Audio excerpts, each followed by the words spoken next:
지난주에 제가 한 성도님으로부터 이런 이야기를 제가 들었습니다. 그 성도님이 다른 성도님에게 이런 말씀을 한번 물어보았대요. 성도님, 혹시 천국에 들어가실 확신이 있으세요? 이제 죽으면 천국에 들어가는 것이 믿어지세요? 라고 물었다고 합니다. 그러자 그 성도님의 답변이, 글쎄요, 죽어봐야 알겠는데요, 라고 그렇게 답변을 했다고 합니다. 천국과 지옥, 죽어봐야 알 수가 있습니까? 물론 그렇다라고 생각할 수가 있죠. 그러나 우리는 이 땅에서는 살아있을 때는 우리가 천국에 들어갈지 지옥에 들어갈지 알 수 없을까요? 저는 이 물음에 대해서 좀 생각을 해보니, 어린 시절에 제가 주로 보았던 그 농사가 떠올랐습니다. 집에서 벽실을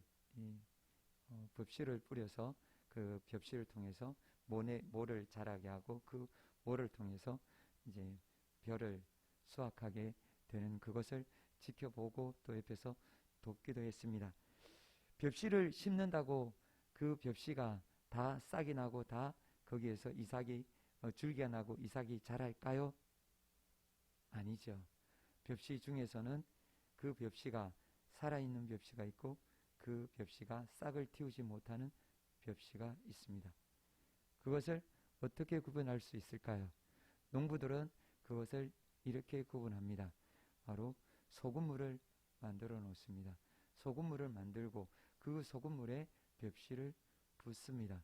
부으면 그 소금물에서 뜨는 것은 걷어내고 소금물에 가라앉아 있는 것으로 농사의 벽시로 씨앗으로 사용을 합니다. 그때 소금물의 농도가 아주 중요하겠죠. 그것을 계란을 통해서 확인을 합니다. 그렇게 해서 농부들은 살아있는 씨앗인지 죽어있는 씨앗인지 구별을 합니다. 그것을 통해서 살아있는 씨앗으로 농사를 짓는 것이죠. 우리 영적으로도 마찬가지입니다. 살아있는 믿음, 죽은 믿음은 알 수가 있어요. 다른 사람들은 잘 몰라도 누가 알 수 있느냐? 본인은 정확하게 알 수가 있어요. 본인은 어떻게 해서 그 살아있는 믿음인지 죽어있는 믿음인지 알 수 있을까요? 오늘 본문에서 바로 그 해답을 우리에게 주십니다. 사랑하는 성도님들은 살아있는 믿음이십니까? 아니면 아직도 살아있는지 알 수 없는 믿음입니까? 살아있는 믿음입니까? 예. 오늘 본문에서 주님은 부활하셔서 제자들과 사람들을 만나시는 그 말씀입니다. 이 말씀에서 주님은 누구를 만나시는지 오늘 성경은 우리에게 말씀해 주십니다. 그리고 또 만나는 사람들 중에서 또 누구는 책망을 받습니다. 그리고 주님께서는 이 책망 속에서 우리에게 살아있는 믿음과 죽어있는 믿음을 우리가 돌아볼 수 있는 그 말씀을 우리에게 주십니다. 이 말씀을 통해서 우리의 믿음이 살아있는지 죽어있는지 우리가 돌아보는 은혜의 시간이 되기를 원합니다. 우리 먼저 첫 번째, 부활의 주님이 어떤 사람, 누구를 만났는지 성경은 우리에게 말씀해 주십니다. 첫 번째 만난 사람은 바로 막달라 마리아입니다. 9절 말씀 우리 다 같이 받으시겠습니다. 예수께서 안식 후 첫날 이른 아침에 살아나신 후 전에 7 귀신을 쫓아내어 주신 막달라 마리아에게 먼저 보이시니. 아멘. 예수님께서 막달라 마리아와 만나시기 전에 예수님은 알려주셨어요. 사람들에게 예수님의 부활을 무엇으로 알려주셨죠? 빈 무덤으로 알려주셨고요. 그리고 또 천사를 통해서 예수님께서 부활하신 그 메시지를 들려주셨어요. 그런데 제자들과 사람들이 예수님의 부활의 그 소식을 믿었습니까? 믿지 않았습니까? 믿지 못했죠. 그래서 예수님께서는 이제 어떻게 하십니까? 믿지 못하는 사람들에게 직접 나타나 보여주셨습니다. 예수님께서 직접 나타나 보여주셨는 그 첫 번째, 제일 처음 예수님을, 부활하신 예수님을 만난 그 영광의 주인공이 바로 막달라 마리아였습니다. 마리아가 주님을 만나게 된 그 특징이 있어요. 마리아가 주님을 어떻게 해서 만났느냐? 첫 번째는 바로 예수님을 간절히 사랑한 여인입니다.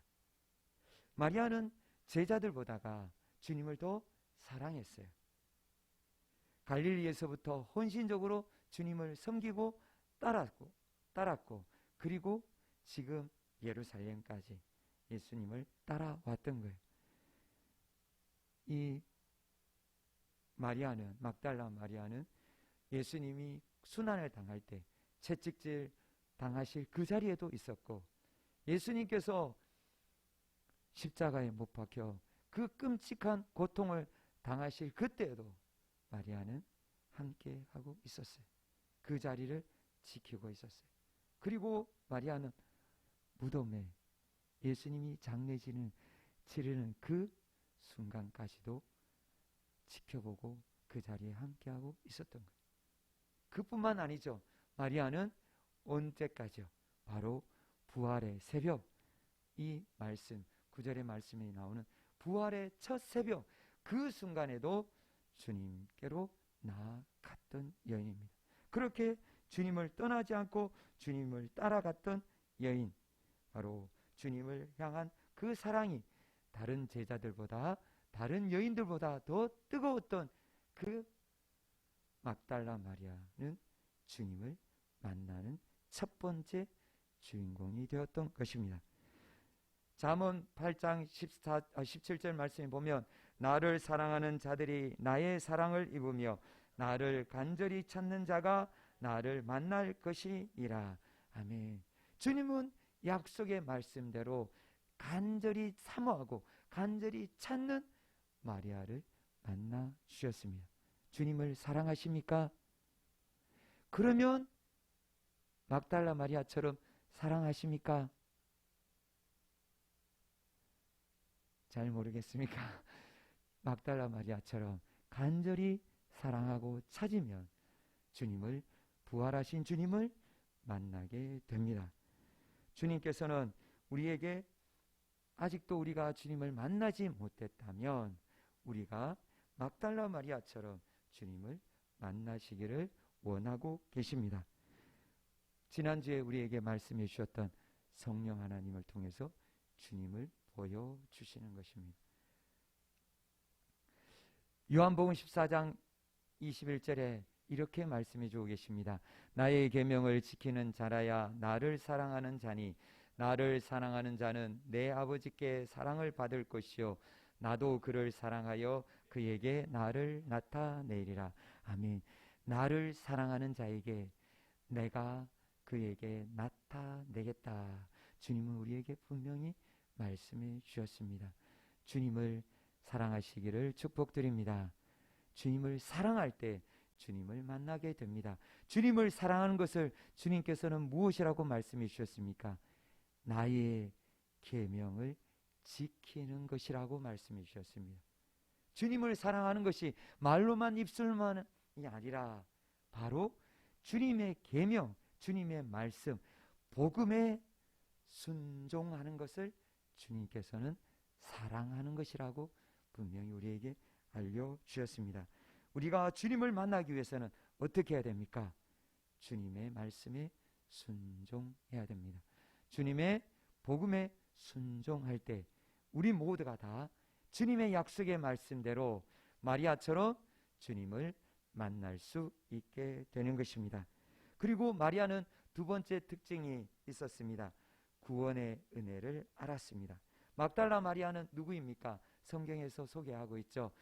7 귀신이 들렸던 여자다라고 그렇게 말씀해 주십니다.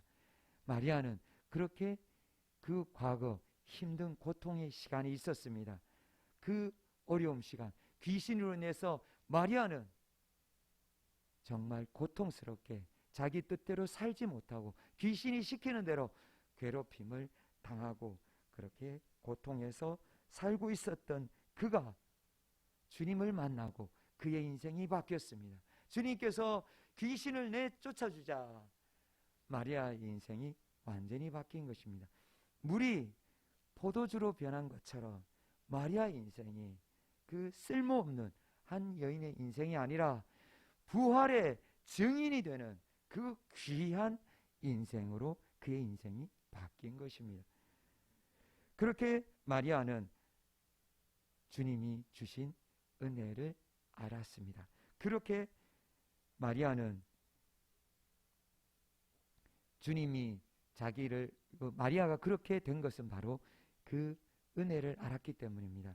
바로 누가복음 7장 47절 말씀에 보면 이러므로 내가 네게 말하노니 그의 많은 죄가 사여졌도다. 이는 그의 사랑함이 많음이라. 사함을 받은 일이 적은 자는 적게 사랑하느니라. 아멘. 주님이 말씀해 주셨어요. 마리아는 많이 사함을 받았다고요. 많은 죄가 사함을 받았기에 마리아는 주님을 그렇게 뜨겁게 사랑했던 것입니다. 구원의 은혜를 마리아는 알았어요. 그래서 마리아는 주님을 더 뜨겁게 사랑했던 것입니다. 자기가 받은 은혜, 자기가 그 주님의 어떤 사랑을 받았는지 마리아는 정확하게 알았던 것입니다. 우리도 마찬가지입니다. 우리가 받은 은혜를 알아야 합니다. 마리아는 자기의 죄가 얼마나 큰지 알았습니다. 우리도 우리의 죄가 얼마나 큰지 알아야 됩니다. 지난주에 한 권사님을 제가 만난 적이 있었습니다. 그 권사님은 참 기도를 많이 하는 권사님이셨습니다. 그 권사님은 저녁에 시간을 정해놓고 2-3시간 정도를 꾸준히 기도를 하시는 분이십니다.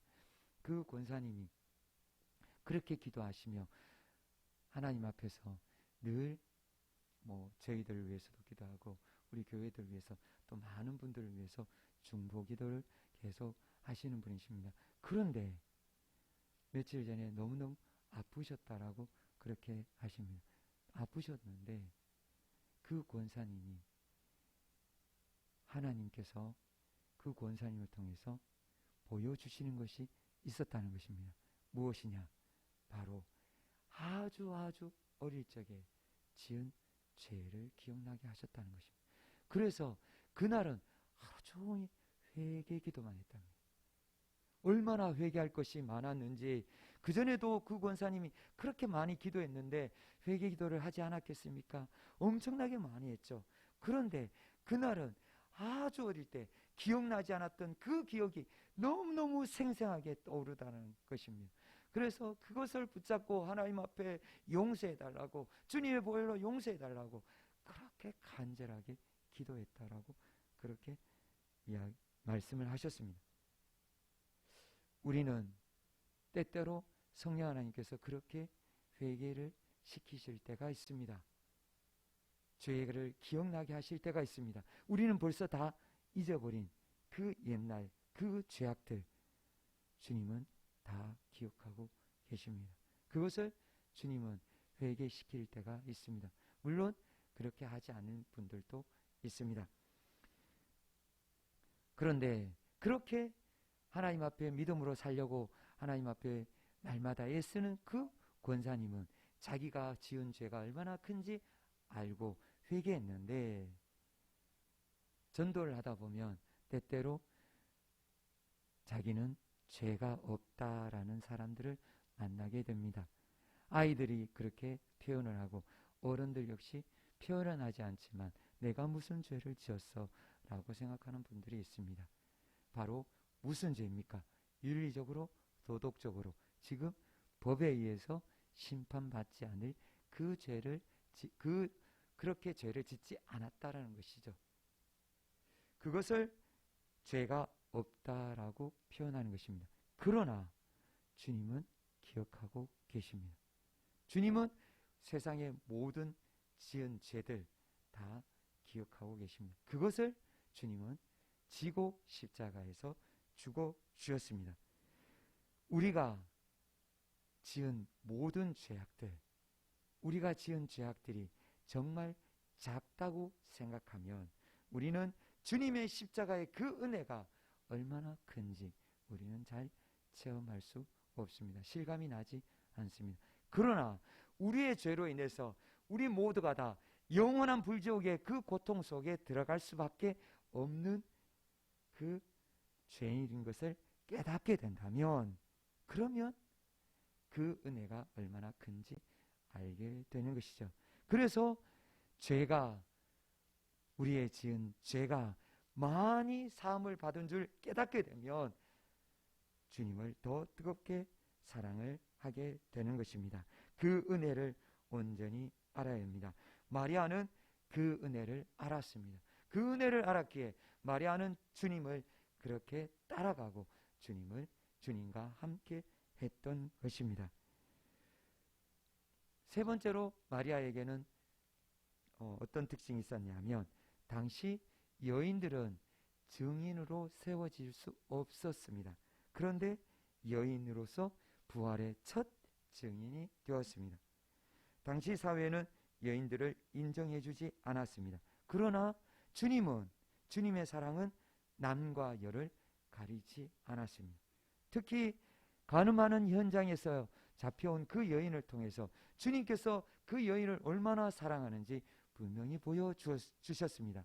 그 여인 분명히 죽을 돌에 맞을 그 짓을 했습니다. 그러나 주님은 그 주위에 둘러선 사람들에게 이렇게 이야기했죠. 너희 중에 죄 없는 자가 먼저 돌을 들어 쳐라라고 그렇게 했습니다. 그러자 사람들이 다 떠나갔죠.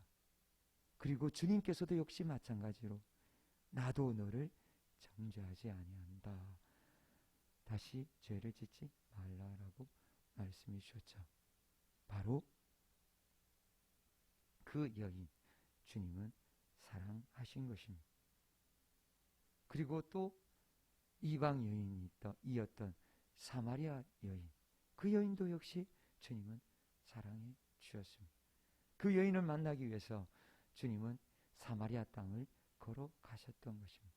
유대인들은 찾아가지 않는 그 길을 걸어가시면서 그 여인을 만나 주셨습니다. 그리고 또 어디예요? 이방 땅인 두로와 시돈을 돌아다니실 때, 그때 바로 그 가나안 여인, 그 여인을 주님은 만나시며 내 믿음이 크도다 칭찬해 주셨습니다. 그렇게 예수님은 남과 여를 구분하지 않으시고 사랑해 주셨습니다. 그렇게 주님이 사랑하셨기에 바로 이 마리아는 부활의 첫 주인공이 된 것입니다. 증인이 된 것입니다. 그렇게 이 마리아는 주님을 만나게 되었고 부활의 증인이 되었는데, 이 마리아뿐만 아니라 물론 다른 사람들도 역시 부활의 증인들이 있었습니다. 바로 두 번째로는 바로 제자들입니다. 12절입니다. 우리 다 같이 받으시겠습니다. 그 후에 그들 중 두 사람이 걸어서 시골로 갈 때 예수께서 다른 모양으로 그들에게 나타나시니. 아멘. 여기에서 제자 두 사람은 누구냐? 12사도 중에 있는 제자가 아닙니다. 그 제자는 12사도가 아닌 예수님을 따르는 제자였습니다. 글로바라고 누가복음에서는 한 명의 제자 이름은 소개가 되어 있습니다. 다른 한 제자 이름은 소개되고 있지 않지만 그 두 명의 제자가 엠마오로 가고 있었을 그때였습니다. 엠마오로 가던 그 제자들이 바로 예수님을 만나게 된 것입니다. 그들 또한 예수님이 부활했다는 그 소식을 들었을 때 믿었을까요? 믿지 못했죠. 믿지 못하니까 그들은 낙심하고 좌절하고 절망하고 그들은 예루살렘을 떠났던 것입니다. 그래서 엠마오로 걸어가고 있었습니다. 그 길에 주님이 나타나셔서 그들과 만나 주시고 그들에게 그 좌절과 그 낙심을 낙심하고 있는 그들에게 주님은 부활의 기쁨을 주셨습니다. 그들의 믿음을 회복시켜 주셨습니다. 그리고 또 14절의 말씀에 보면 또 11 제자들을 주님께서 만나 주셨습니다.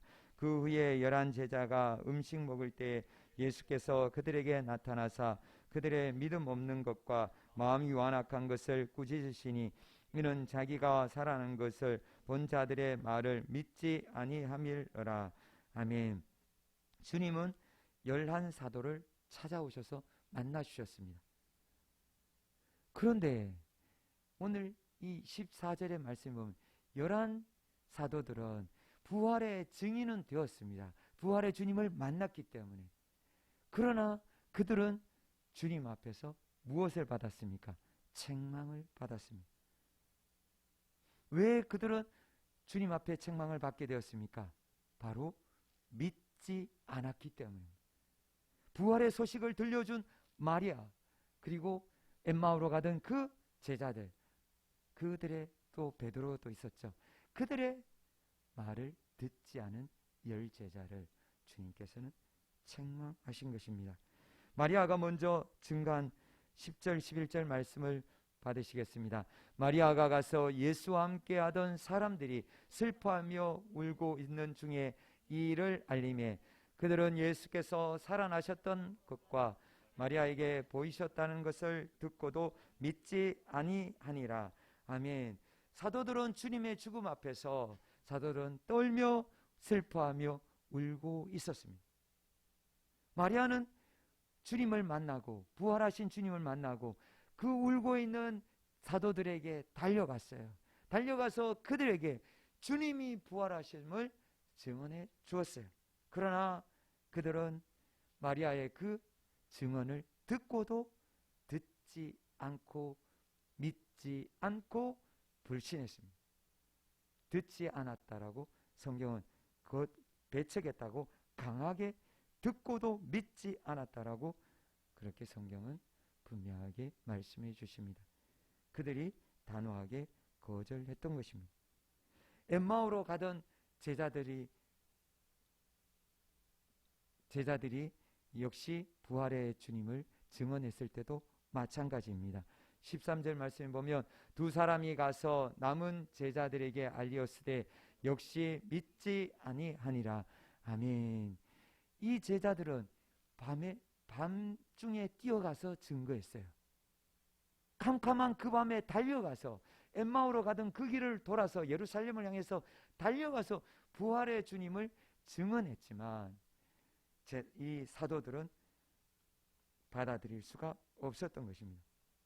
죽은 자의 부활, 죽은 자가 다시 살아나는 것은 그만큼 믿기 어려웠던 것이죠. 그것을 사도들이 믿지 못한 것입니다. 그것을 역시 사도들 또한 받아들이지 못했던 것입니다. 들어도 깨닫지 못하고 제자들이 들어도 깨닫지 못하는 그 제자들에게 주님은 나타나 주셨습니다. 바로 11 사도가 음식을 먹을 바로 그 자리에 주님께서 나타나셔서 부활의 모습을 보여주셨습니다. 그러나 그들에게 주님은 분명히 책망하셨습니다. 주님이 제자들을 책망하신 그 내용이 무엇입니까? 14절 말씀 한 번 더 받으시겠습니다. 그 후에 11 제자가 음식 먹을 때 예수께서 그들에게 나타나사 그들의 믿음 없는 것과 아멘. 먼저 그들의 믿음 없는 것을 책망하셨습니다. 믿음이 없는 사람들이 누구입니까? 믿음 없는 사람들이 누구죠? 믿지 않는 사람? 불신자예요. 불신자가 믿음이 없는 거예요. 바로 주님은 제자들에게 불신자처럼 믿음이 없다라고 하신 거예요. 제자들이 믿음이 없었습니까? 아니죠. 제자들이 3년여 동안 주님을 따라다녔는데 믿음이 분명히 있죠. 그러면 주님이 말씀하신 그들의 믿음이 없다는 것은 무슨 뜻인가요? 그들이 어떻게 됐다고요? 믿음을 잃어버렸다는 것이죠. 바로 무엇을요? 어떤 말씀을요? 천국 말씀을요. 누구처럼요? 불신자처럼 천국 말씀을 빼앗겼다는 것입니다. 마태복음 13장 19절 말씀 보면 아무나 천국 말씀을 듣고 깨닫지 못할 때는 악한 자가 와서 그 마음에 뿌려진 것을 빼앗나니 이는 곧 길가에 뿌려진 자요. 길가에 뿌려진 것처럼 불신자처럼 제자들이 주님의 천국 말씀을 빼앗겨 버렸다는 거예요. 마귀가 와서 주님께서 심어 놓으신 그 천국 말씀을 빼앗아가 버린 것입니다. 제자들은 주님이 순환을 당하신다는 그 말씀, 그 예언의 말씀을, 예고의 말씀을 다 깨닫지 못하고 그것을 묻기도 두려워하고 깨닫지도 못했다라고 성경이 말씀해 주신 것처럼 그들은 그것을 받아들이지 못하고 결국 마귀에게 빼앗겨 버린 것입니다. 듣고도 빼앗기면 바로 불신자처럼 여김을 받는 것입니다. 그래서 제자들은 도망을 쳤고 사도들은 도망을 쳤고 숨었고 다 피했던 것입니다. 주님의 부활의 그 현장에도 달려가지 못했던 것이죠. 그 소식을 듣고도 받아들이지 못했던 것입니다. 주님은 제자들에게 수차례 이야기하셨습니다. 그러나 제자들은 그것을 받아들이지 못했습니다. 우리가 꼭 기억해야 될, 마귀에게 빼앗기지 말아야 될 그 천국 말씀, 그 천국 말씀이 무엇일까요? 우리가 절대로 놓치지 말아야 될 것, 절대로 잊어서는 안 되는 것이 무엇일까요? 십자가의 언약입니다. 보혈의 언약입니다. 주님께서 우리를 위해서 십자가에서 죽어주신 그 보혈, 그 십자가와 그 보혈로 맺으신 언약입니다. 그 보혈이 무엇을 합니까? 우리의 죄를 사하시는 죄사함의 언약이죠. 마태복음 26장 23절 말씀 보면 이것은 죄사함을 얻게 하려고 많은 사람을 위하여 흘리는 바 나의 피 곧 언약의 피니라. 아멘. 이 언약의 피, 죄사함을 받는 이 언약의 피를 잊어버리면, 이 말씀을 빼앗겨버리면, 십자가를 빼앗기면 절대로 천국에 들어갈 수가 없습니다. 마귀는 이 십자가를 빼앗아 버립니다. 이 십자가를 빼앗으려고 안간힘을 쏟고 있습니다. 언제까지요? 죽을 때까지요. 죽을 때까지 이 십자가를 빼앗으려고 그렇게 하는 것이죠. 왜냐하면 그 십자가와 그 보혈로 우리는 죄사함을 받고 주님의 언약 백성이 되었기 때문입니다. 그런데 그 십자가를 빼앗아 버리면 그 언약이 깨어져 버리는 것이죠. 언약 백성이 더 이상 되지 못하는 것입니다.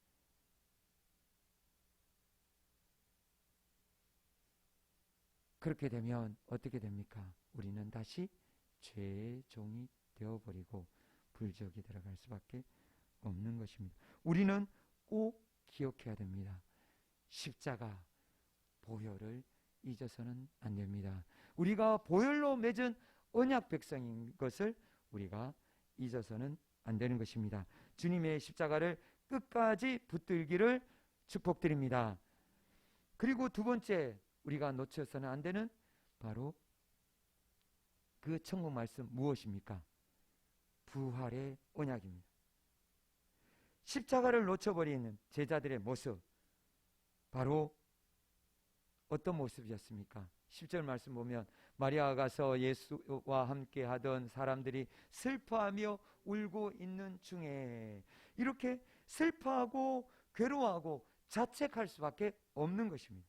십자가에서 처형당하시는 주님도 보지 못합니다.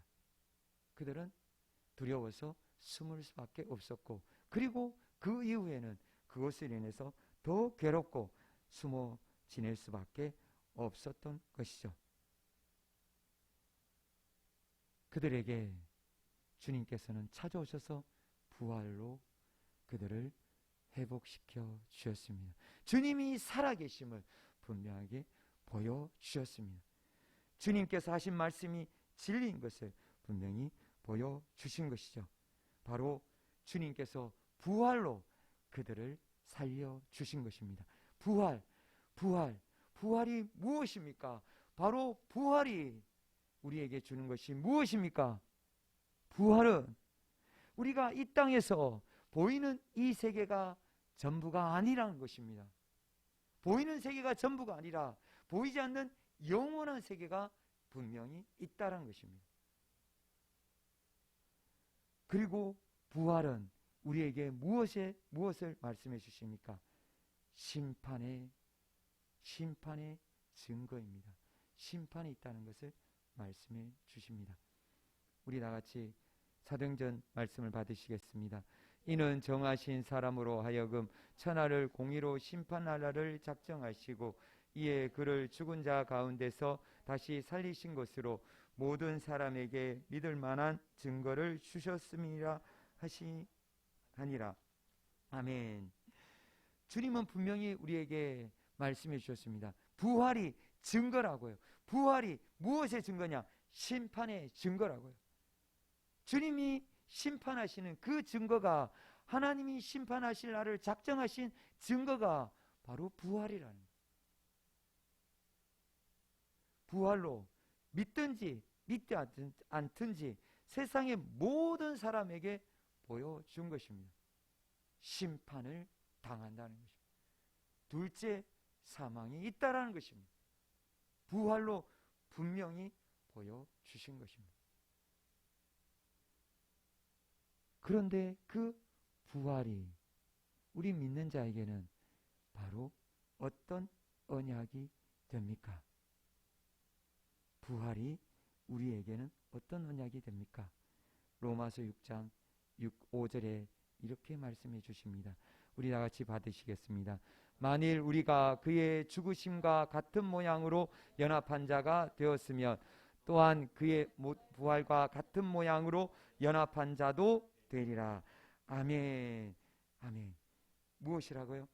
우리가 주님의 부활, 그 부활을 믿으면 그 부활과 같은 모양으로 우리도 어떻게 된다고요?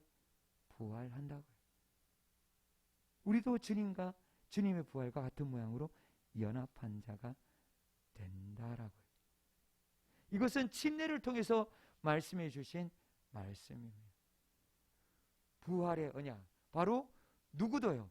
우리도 주님처럼 부활한다는 것입니다. 그것을 부활로 우리에게 보여주신 것입니다. 언약을 해주신 것입니다. 우리는 부활로 영원한 천국에 들어가는 천국의 상속자가 되었습니다. 그래서 우리는 영원히 주님과 함께 천국에서 영원한 그 복락을 누리며 안식을 누리며 평안을 누리며 살 수 있게 되었습니다. 부활의 언약을 우리가 놓쳐서는 안 됩니다. 부활의 언약을 놓치면 우리는 무엇을 놓치는 것입니까? 천국을 놓치는 것입니다. 그리고 또 세 번째로 바로 재림의 언약입니다. 마가복음 14장 25절 말씀 우리 다 같이 받으시겠습니다. 진실로 너희에게 이르노니 내가 포도나무에서 난 것을 하나님의 나라에서 새 것으로 마시는 날까지 다시 마시지 아니하리라 하시니라. 아멘. 주님은 분명히 말씀하셨어요. 이 언약 백성 보혈로 언약을 맺으시는 바로 그 주의 만찬 자리에서 이 말씀도 하셨어요. 재림의 언약이요. 다시 오신다는 거예요. 주님이 반드시 다시 오신다는 거예요. 누구처럼요? 신랑이 신부를 데리고 오는 것처럼 주님께서 교회를 데리러 오신다라고요. 그 재림의 날이 있다라는 것을 주님께서는 분명히 말씀해 주셨습니다. 주님은 다시 오십니다. 그런데 재림의 그 언약을 잊어버리면 어떻게 됩니까? 열처녀 비유에서 주님께서는 우리에게 말씀해 주셨습니다. 등불을 다 들고 있었어요. 열처녀 모두 다 등불은 들고 있었어요. 그러나 그 5처녀는 등불에 기름을 채우고 기다리고 있었고, 다른 5처녀는 등불을 준비하지 않았어요. 등불을 준비하지 않았던 5처녀는 어떻게 되었습니까? 혼인잔치에 들어가지 못했습니다. 천국잔치에 들어가지 못합니다. 주님의 재림의 언약을 놓쳐버리면 우리는 그날 천국잔치에 들어가지 못합니다. 우리가 꼭 붙잡아야 될, 놓치지 말아야 할 천국 말씀 3가지를 꼭 기억해야 됩니다. 주님이 우리와 맺으신 그 십자가와 보혈의 그 언약, 우리에게 약속하신 부활의 언약, 그리고 재림의 언약입니다. 그 재림의 날 우리는 주님 앞에서 영화롭게 부활해서 영화로운 몸으로, 썩지 않는 몸으로, 강한 몸으로, 신령한 몸으로 부활해서 주님을 만나게 될 줄 믿습니다. 우리 모두가 다 천국 말씀을 굳게 붙잡아서 그날에 주님 앞에서 착하고 충성된 종으로서 칭찬받으시기를 축복드립니다. 이제 주님께서는 두 번째로 이 어떤 말씀을 책망하셨습니까? 14절 말씀 다시 한 번 더 받으시겠습니다. 14절 말씀. 그 후에 11 제자가 음식 먹을 때 예수께서 그들에게 나타나사 그들의 믿음 없는 것과 마음이 완악한 것을 꾸짖으시니, 아멘. 마음이 완악한 것을 꾸짖으셨다고, 책망하셨다고 성경은 말씀해 주십니다. 마음이 완악한 것. 부활의 주님의 그 부활의 소식을 듣고도 믿지 않고 그 믿기를 거부한 제자들인 주님은 책망할 것입니다. 마음이 딱딱하게 굳어져서 부활의 그 소식을 받아들이지 못했던 것입니다. 부활, 주님이 다시 살아나는 것을 믿지 못한 것입니다. 제자들은 겉으로는 주님을 잘 따라다녔어요. 3년여 동안 주님과 함께 동고동락을 했어요. 그러나 그들은 주님을 온전히 믿지 못했던 것입니다. 주님을 거부하고 배척한 것입니다. 무엇 때문에 그렇게 주님이 부활하신 소식을 거부했을까요? 의심입니다. 그들의 상식으로는 주님의 부활을 이해할 수가 없었던 것이죠. 잠언 3장 5절에도 이렇게 성경은 말씀해주고 계십니다. 너는 마음을 다하여 여호와를 신뢰하고 내 명철을 의지하지 말라. 아멘. 제자들은 무엇을 의지한 것입니까? 자기들의 상식, 자기들의 명철, 자기들의 지식을 의지한 것입니다. 주님의 부활의 그 소식을 그들은 받아들이지 못했던 것입니다. 의심하는 자는 믿지 못합니다. 의심은 할 수는 있어요. 그러나 그 의심을 할 때 우리는 어떻게 해야 됩니까? 확인을 해야죠. 어떻게 확인합니까? 부활이 역사적인 사실이고 십자가가 역사적인 사실인 것을 확인하면 되죠. 역사의 기록을 통해서, 그리고 제자들을 통해서 확인을 하면 되죠. 성경을 통해서, 말씀을 통해서, 신구약의 모든 말씀을 통해서 확인하면 됩니다. 주님은 우리에게 분명히 말씀해 주셨습니다. 우리의 명철, 우리가 가진 그 지식으로 인해서 우리가 주님을 놓쳐버릴 수 있다라는 거예요. 우리의 마음이 굳어지고 우리의 마음이 딱딱해지고 의심으로 인해서 우리가 주님을 놓쳐버릴 수 있고 불신앙으로 우리가 주님을 떠날 수 있다라고 주님은 말씀해 주셨습니다. 그렇게 불신앙적인 모습을 보인 그 제자들, 주님은 그들을 찾아가셔서 그들에게 주님이 부활하심을 직접 보여주셔서 그들의 믿음을 회복시켜 주셨습니다. 죽은 자 가운데서 살아나신 후에야 제자들이 이 말씀하신 것을 기억하고 성경과 예수께서 하신 말씀을 믿었더라. 아멘. 주님을 만나고 나서야 그들은 믿을 수가 있게 된 것입니다. 그들의 인생은 앞에서 막달라 마리아가 변화된 것처럼 그들의 인생은 바뀌었습니다. 물이 포도주로 바뀐 것처럼 그들은 십자가 앞에서 도망을 쳤던 그들이 주님을 위하여, 복음을 위하여 십자가와 부활의 증인으로서 죽음을 불사하고 순교를 당하면서도 복음을 증언했습니다.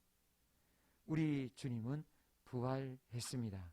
오늘 분명히 우리에게 생생하게 보여주셨습니다. 그런데도 믿지 못하는 제자들을 책망하셨습니다. 겉으로 보기에는 믿는 것처럼 하는 그 제자들에게, 사도라 칭함받는 그 제자들에게 주님은 이렇게 책망을 하셨던 것입니다. 주님을 따르고 주님을 사랑하고 주님 바라보고 계십니까? 주님을 믿고 계십니까? 부활하신 주님이 살아계심을 믿으십니까? 믿고 계십니까? 우리는 절대로 놓치지 말아야 합니다. 천국 말씀 놓치지 말아야 합니다. 십자가의 언약, 우리가 언약 백성인 것을 잊어버리면 안 됩니다. 그리고 우리가 부활하게 되는 것을 잊어버리면 안 됩니다. 그리고 주님이 다시 오실 것을 우리가 잊어버리면 안 됩니다. 우리는 주님의 이 약속의 말씀들을 굳게 잡고 놓치지 않고 우리는 마리아처럼 주님을 사랑하며 주님을 기다려야 됩니다. 고대해야 됩니다. 이제 곧 주님은 다시 오십니다. 이 말씀으로 우리 다 말씀을 맺겠습니다. 우리 다 같이 받으시겠습니다. 이것들을 증언하신 이가 이르시되 내가 진실로 진실로 속히 오리라 하시거늘 아멘. 주 예수여 오시옵소서. 아멘. 내가 진실로 진실로 속히 오리라.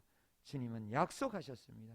주님의 약속의 말씀을 붙들고 주님이 재림하시는 그날 영화로운 부활의 모습으로 주님을 맞이하시기를 예수님의 이름으로 축복드립니다.